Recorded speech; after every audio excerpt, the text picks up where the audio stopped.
నమస్తే రమగారు. నమస్తే జయ. రమగారు, ఎట్లా అనిపిస్తుందంటే ఎప్పుడు విముక్తి కలుగుతుంది నా జీవితానికి అనిపించేస్తూ ఉంటుందండి. కొన్ని కొన్ని సందర్భాల్లో కర్మల నుంచి, జీవితం నుంచి పారిపోవాలనిపించేస్తుంది. విముక్తి లభిస్తే బాగుండా అనిపిస్తుంది. దూరం వెళ్ళిపోవాలని, అన్నీ ఒకటే అర్థం, కానీ రకరకాల భావనలు కలుగుతూ ఉంటాయి. అసలు విముక్తి అనేది ఉంటుందా కర్మల నుంచి? మనం ఇప్పుడు చేసేవి, ఇంతకు ముందు చేసినవి, అంతకుముందు ఎప్పుడో చేసినవి మన వెనకాల పడతాయి జయ. గజం కేవలం 500 రూపాయలతో 1210 గజాల భూమి కేవలం 6 లక్షలు మాత్రమే. తప్పదు. మనం మనిషి అయి పుట్టాక కొన్ని తప్పక చేయాలి, కొన్ని తప్పదు. సంసారంలో ఉన్నాం, అమ్మ నాన్న ఒకరికి అన్నారు పిల్లడిని, వాడిని పెంచాలా? వాడు ఏడ్చి మొత్తుకుంటాడు, ఆ ఏడుపు అనపాల. వాడికి ఆకలి, వాడికి అనారోగ్యం, వాడికి ఏదో వస్తుంది ప్రాబ్లం. కొంతమందికి బుద్ధిమాంద్యం వస్తుంది, ఆ పిల్లల్ని మోసుకోవాలి వీళ్ళే. అది లేదు, పిల్లాడు ఏదో అల్లరి గోల పొరపాట్లు వాడు చేసేవి, ఇబ్బందులు సబ్బందులు, ఏం మాంతాం? ఏది మానలేము. ముందుకెళ్ళే కొందికి రకరకాలు మనం అనుకోనివి మనకు తెలిసి తెలియక చేసినవి, మనం ఏ సంబంధం లేకుండా మన నెత్తి మీద పడేవి, ఇవి నడుస్తూనే ఉంటాయి. ఇప్పుడు మనం అంటించుకునేవి, కొత్తగా కావాలని చేసుకునేవి, ఇది మన వెంట పడుతుందేమోనన్న భయం లేకుండా ఎన్నెన్నెన్నెన్నెన్నో చేసేస్తాం. అవన్నీ మన వెనకాల పడతాయి. కర్మల నుంచి తప్పించుకోవటం, చేసి తప్పించుకోవాలి చేయాలి. కర్మ ఏదో ఒక ప్రాబ్లం వచ్చింది, దీని నుంచి ఎట్లా తప్పించుకోవాలి అంటే అనుభవించాలి. దాన్ని అనుభవించాల్సిందే. మనం చేసుకున్న కర్మ మన నెత్తి మీద పడితే దాన్ని అనుభవించి తీర్చుకోవాలి. అనారోగ్యం, ఏదో వైద్యం చేయించుకుంటూ దీన్ని తీర్చుకోవాలి. ఇది డబ్బులు లేవు, దరిద్రం, దాంతో బాధపడుతున్నాం, అనుభవించి తీర్చుకోవాలి. ఏదో ప్రాబ్లం వస్తుందని ఇక్కడ ఉంటే, ఇదేదో ప్రాబ్లం వస్తుంది, ఇంకో చోటకి వెళ్తే అక్కడ ఇంకోటి వస్తుంది. దాక్కున్న చోటకి దయ్యం వచ్చినట్టు అక్కడ ఇంకోటి వస్తుంది. ఇక్కడ ఏదో ప్రాబ్లం ఉంది, నిలబడి ఎట్లా కొట్లా దీన్ని సాల్వ్ చేసుకో. పారిపోతే అక్కడ ఇంకొకటి వస్తుంది. ఇది అసంబద్ధంగా ఉన్నా కూడా ఇలా జరుగుతున్నాయి. మనం ఇప్పుడు కూడా చాలామంది పెళ్ళిళ్ళల్లో సమస్యలని డివోర్స్ తీసుకుంటున్నారు. ఇంకో పెళ్లి చేసుకుంటే అక్కడ ఇంకో ప్రాబ్లం వస్తుంది కదా. వ్యాపారంలో నష్టం వచ్చేలాగా ఉందని ఇది మానేసి ఇంకోటి తీసుకుంటా, అక్కడ కూడా ఇబ్బంది, అక్కడ వస్తుంది. ఇబ్బంది వచ్చే సంయమనంతో ఉండి దాన్ని ఓపికగా భరించి తీర్చుకోవాలి. ఇది ఒక పాయింట్. అయితే కర్తృత్వ బంధం నుంచి విడిపడాలి అంటారు. కర్మ ఇప్పుడు ఏదైనా మనం చేస్తున్నాం, నేనే చేస్తున్నానని అనుకోవద్దు. పూజ చేస్తున్నావు, నేను దేవుడికి ఇంత పూజ చేస్తున్నాను అనుకోవద్దు. నువ్వు పుట్టావు, బతుకున్నావు కాబట్టి పూజ చేస్తావు, అంతే. దేవుణ్ణి ఉద్ధరించట్లా, నువ్వు నీకోసమే నువ్వు చేసుకునేది. నిష్కామ కర్మ చేయటం అనేది ఒక ప్రాక్టీస్. ఎవరికో అన్నదానానికి డబ్బులు ఇచ్చావు, నేను ఇచ్చాను చెప్పాలి, చెప్పుకోకుండా నేను ఇస్తాను, నాకు ఎప్పుడూ అలవాటు, వాక్యాలు వద్దు, ఇచ్చేయి ఊరుకో. ఓ రుణానుబంధం తీరిపోయింది అనుకో, వాళ్ళకు 100 రూపాయల రుణం ఇచ్చాం, అంతే. ఏదైనా సరే అన్నీ భగవంతుడి కోసమే. నేను ఏదో గుడికి వెళ్ళాను జయ, త్రికూటేశ్వర స్వామి, ఏమిటది, కోటప్పకొండ. గుళ్ళో ఎవరో నమస్కారం చేశారు. సాధారణంగా గుడిలో నమస్కారాలు కాళ్ళు పట్టుకునే వాళ్ళు కూడా కొంతమంది ఉంటారు. అమ్మా వద్దమ్మా అని చెప్తా వినరు. మామూలుగా నమస్కారం అంటే కృష్ణార్పణం, రామార్పణం, అంతే కదా. నువ్వు కూడా వింటుంటావు, నేను ఆ కృష్ణార్పణం అంటాను. త్రికూటేశ్వర స్వామి దేవాలయంలో కొండ మీద ఎవరో నమస్కారం అన్నాను, శివార్పణం తల్లి అన్న. వాళ్ళకి నచ్చలా. మీకు పెడితే మీరు శివార్పణం అంటారా? ఓ 25-30 మంది నమస్కారాలు పెట్టారు. అందరితో ఏం మాట్లాడతారమ్మా ఎవరైనా? శివార్పణం అంటే నీ నమస్కారాన్ని, నువ్వు నాకు ఇచ్చిన గౌరవాన్ని నేను భగవంతుడికి ఇస్తే అది నాతో పాటు నీకు కూడా మంచిదేగా. అంతేగా. నచ్చలేదు వాళ్ళకి. కంప్లైంట్ దాని మీద. మా వాళ్ళు ఎవరికో బాగా ఎలా మాట్లాడాలి, ఎంతమందితో మాట్లాడతాము, ఎంతమందితో బాగా మాట్లాడగలుగుతారు ఎవరైనా? పలకరిచ్చారు చాలు అని అనుకోవచ్చు కదా. కష్టం దాని మీద. ఇలాంటివి వస్తాయి. ఎవరికో నమస్కారం పెట్టాం, వాళ్ళు శివార్పణమో రామార్పణమో అన్నారు, అది నీకు కూడా మంచిదే. అది భగవంతుడి కోపం వచ్చింది అనుకో, నువ్వు నాకు నమస్కారం పెట్టిన ఫలితం కూడా పోయింది నీకు. నవ్వొస్తుంది అది తలుచుకున్నప్పుడల్లా అనుకుంటా నేను, వాళ్ళకి అంత కష్టం తోచడానికి ఏముంది అందులో, నేను ఏమన్నాను అనిపిస్తుంది. ఇక వాళ్ళ ఇష్టం, ఎవరి ఇష్టాలు వాళ్ళవి.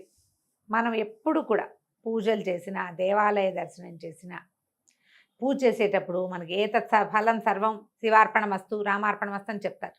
భగవదర్పణే చేయాలి, శ్రీ పరమేశ్వరార్పణమస్తు అని చెప్పిస్తారు. అట్లా నిష్కామంగా చేయగలిగితే మనం కర్మల నుంచి తప్పించుకోగలుగుతాము. అవి మనకి అంటవు. ఇది వరకు ఒక కథ చెప్పాను నేను చాలా రోజుల క్రితం, చాలా కాలం అయింది, 3 ఏళ్ళు అయిందేమో అనుకుంటున్నా, 4 ఏళ్ళు. మళ్ళీ చెప్తాను.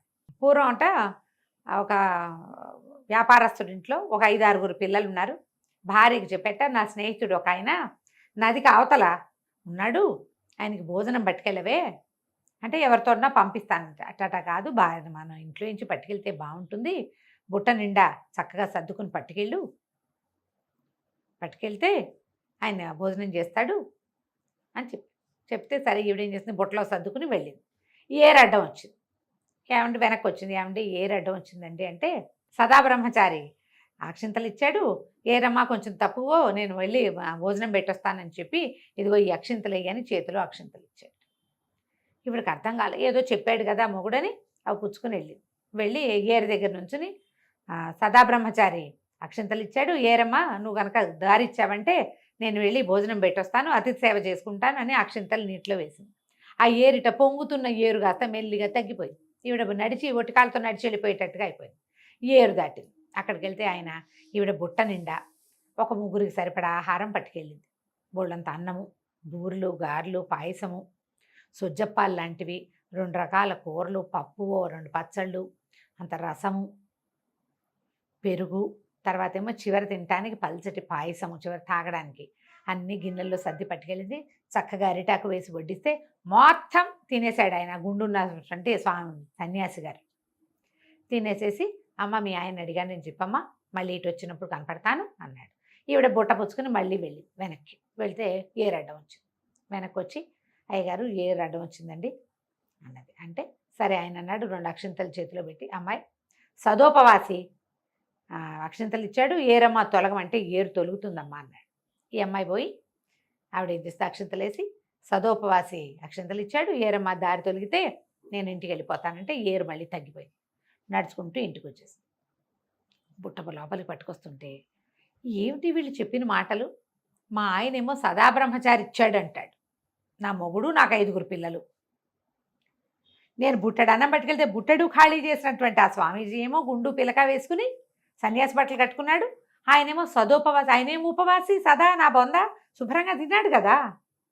అమ్మమ్మ ఇలాంటి మాటలతో నన్ను మోసం చేయడు కదా, ఏరెట్టా మోసపోయింది. నేనంటే పోనీ పిచ్చి పొందని, ఈయనకి పెళ్ళాను కాబట్టి, ఏదో ఆయన అతిథి కాబట్టి ఆయన చెప్పిన మాట నేను వినాలి. ఏరెట్లా విన్నది ఈ వీళ్ళ మాట.